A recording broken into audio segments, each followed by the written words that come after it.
Shalom Bapak Ibu Saudara-saudaraku yang dikasihi Yesus Kristus. Selamat bertemu kembali dalam sapaan firman Tuhan buat kita hari ini. Kita memasuki akhir pekan ini. Dan sebelum kita akan mengawali segala pekerjaan dan kesibukan kita di hari Sabtu tanggal 11 September 2021 ini, mari saudara-saudara kita biarkan firman Tuhan menyirami hati dan pikiran kita, supaya kita semakin mengerti apa yang Tuhan kehendaki dalam hidup kita. Amin. Firman Tuhan yang menjadi renungan bagi kita hari ini yaitu yang terambil dari Yakobus pasal yang ke-5 ayat yang ke-19 sampai ayat yang ke-20. Tetapi sebelum kita mendengarkan firman Tuhan, marilah terlebih dulu kita berdoa. Kasih karunia dan damai sejahtera dari Allah Bapa dan dari anaknya Tuhan Yesus Kristus, itulah yang menyertai hati dan pikiranmu sekalian. Amin. Yakobus pasal yang ke-5 ayat yang ke-19 sampai ayat yang ke-20 dikatakan demikian. Saudara-saudaraku, jika ada di antara kamu yang menyimpang dari kebenaran dan ada seorang yang membuat dia berbalik, ketahuilah bahwa barang siapa membuat orang berdosa berbalik dari jalannya yang sesat, ia akan menyelamatkan jiwa orang itu dari maut dan menutupi banyak dosa. Demikianlah firman Tuhan. Bapak Ibu Saudara-saudaraku yang dikasihi Yesus Kristus dan diberkati Tuhan, lebih gampang untuk kita menghakimi dan menghina orang lain dengan kejahatannya daripada menyadarkan orang tersebut akan dosa-dosanya. Lebih gampang untuk kita marah, membalaskan sakit hati kita, kekecewaan kita, kegeraman kita, kebencian kita dengan tindakan-tindakan atau dosa-dosa yang dilakukan oleh orang lain, kejahatan-kejahatan yang dilakukan orang lain kepada kita, daripada untuk mengingatkan, mengarahkan dia, bahkan untuk menyelamatkan dia. Padahal tugas daripada kita saudara-saudara, Tuhan memanggil kita, Tuhan memakai kita menjadi orang Kristen, pengikutnya, supaya kita juga menyelamatkan banyak orang. Karena Kristus datang ke dunia ini untuk menyelamatkan, bukan untuk menghakimi sebenarnya. Artinya, apa yang dilakukan oleh Tuhan Yesus justru mau memberitakan kasih, menyampaikan kasih, supaya setiap orang mengerti apa itu kasih.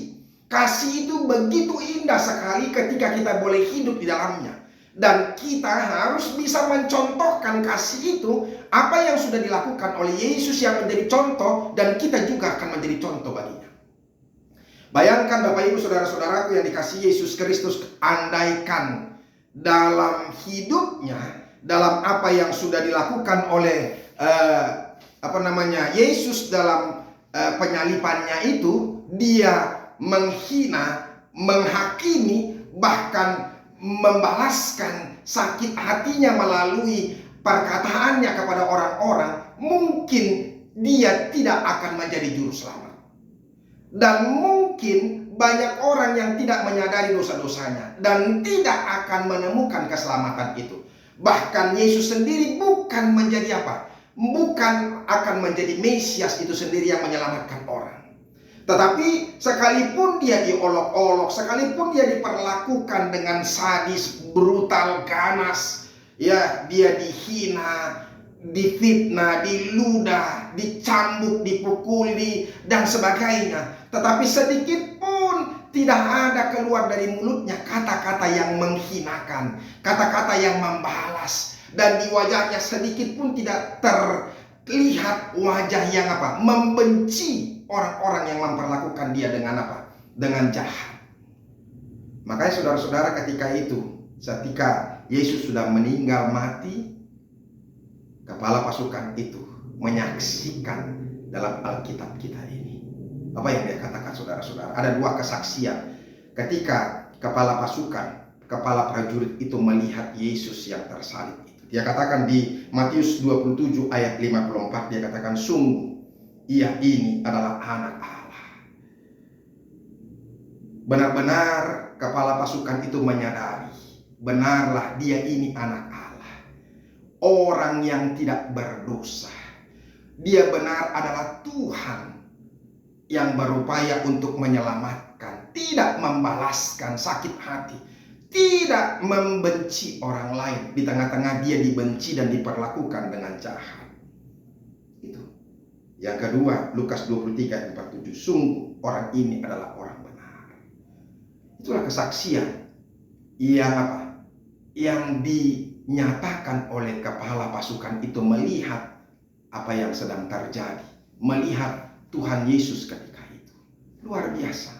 Dan saudara-saudara, demikian juga dengan kita. Kita menjadi percaya kepada Yesus Kristus yang menjadi Tuhan karena apa? Karena Dia mengalahkan apa? Dosa-dosa itu dengan kasih, mengalahkan dosa-dosa itu dengan salib, dengan kerendahan hati. Nah, sekarang ini menjadi tugas kita, saudara-saudara. Itu yang dikatakan oleh apa? Rasul Yakobus. Dia ingatkan, saudara-saudaraku, jika ada di antara kamu yang menyimpang dari kebenaran dan ada seorang yang membuat dia berbalik, ketahuilah bahwa barang siapa membuat orang berdosa berbalik dari jalan yang sesat, ia akan menyelamatkan jiwa orang itu dari maut dan menutupi banyak dosa. Tugas kita bukan untuk menghakimi. Kita tidak diangkat untuk menghakimi, saudara-saudara. Kita tidak diangkat untuk menunjukkan dosa-dosa orang lain. Itu yang paling senang dilakukan oleh orang. Bukankah kita paling senang kalau kita bisa mengatakan kesalahan demi kesalahan orang lain, dosa-dosa orang lain. Kita paling suka membuka aib-aib orang lain. Itu, ya, suka sekali kita mengatakan kekurangan-kekurangan orang lain, dan kita merasa puas, padahal itu dosa. Justru yang Tuhan minta kepada kita, saudara-saudara, bagaimana supaya kita boleh mengarahkan orang lain itu yang jahat itu menjadi orang yang baik dan menemukan jalan yang benar, bahkan dia selamat. Dan itu yang dilakukan oleh Yesus Kristus kepada kita ketika dia tersalib. Bahkan ketika dia juga dicobai oleh orang-orang Yahudi, orang Farisi itu, ya, ketika ada orang yang tertangkap berbuat zina. Saudara-saudaraku, Yesus sangat benci sekali dengan perzinahan. Dia sangat membenci dosa. Tetapi perzinahannya yang dia benci, bukan orangnya. Dia berusaha untuk apa? Untuk menyelamatkan orang-orang yang melakukan perzinahan, yang melakukan dosa. Bukan untuk apa? Membinasakan orang-orang itu. Bagaimana orang menemukan jalannya? Saudara-saudara, siapakah kita? Kita mau menghakimi orang lain. Apakah kita Tuhan? Tuhankah kita sehingga kita berhak untuk melakukan penghakiman kepada orang lain? Walaupun saya mau katakan kepada kita, bukan berarti kita membiarkan kejahatan itu. Kita harus menegur. Kita harus mengingatkan. Bahkan kita harus membenci dosa-dosa itu. Ya, supaya orang sadar. Dan Yesus juga membenci kemunafikan. Ada banyak orang-orang munafik yang terlihat bahasanya baik di depan kita, seakan-akan dia adalah orang yang sangat-sangat mencintai kita, padahal di belakang kita dia adalah orang jahat. Saya tidak mau katakan bahwa kita akan membiarkan orang-orang seperti itu, tetapi kita harus menegur dia supaya dia menyadari kesalahannya. Itu tugas kita. Sama seperti yang dikatakan oleh Tuhan Yesus ini ketika mereka yang membawa orang berzina ini, kedapatan berzina ini. Maka dia katakan, barang siapa di antara kamu tidak berdosa, hendaklah ia pertama melemparkan batu kepada perempuan itu. Lalu ia membungkuk menulis-nulis ke tanah. Tetapi setelah orang itu mendengar, orang-orang banyak itu mendengar perkataan Tuhan Yesus, mereka satu-satu pergi. Baru Yesus berkata kepada perempuan itu, hai perempuan, di manakah mereka? Tidak adakah seorang yang menghukum engkau? Jawabnya, tidak ada Tuhan. Lalu kata Yesus kepada perempuan itu, dia katakan, aku pun tidak menghukum engkau. Pergilah dan jangan berbuat dosa lagi mulai dari sekarang. Saudara-saudara, Yesus tidak menghukum orang yang berzina itu, tapi dia ingatkan, jangan lakukan dosa itu lagi. Tugas kita hanya mengingatkan orang supaya jangan melakukan dosa itu, supaya dia berbalik dari dosa-dosanya. Makanya jangan menjadi hakim, jadilah menjadi orang-orang yang membawa orang ke dalam keselamatan itu sendiri. Karena kita akan mendapatkan upah kita. Karena itulah kita dipanggil dan dijadikan Tuhan menjadi muridnya. Semoga Tuhan memberkati kita. Amin. Terima kasih Tuhan untuk firman-Mu.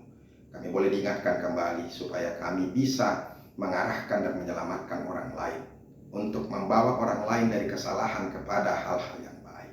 Terima kasih Yesus. Amin. Bapak Ibu saudara-saudara yang sudah dengarkan firman Tuhan, teruslah mendengarkan firman Tuhan supaya hidup kita menjadi benar dan tindakan kita juga menjadi benar. Ya, sampai ketemu hari Senin yang akan datang. Teruslah mendengarkan firman Tuhan. Besok mari kita datang ke gereja, bersekutu bersama dengan Tuhan. Sampai ketemu. Salam.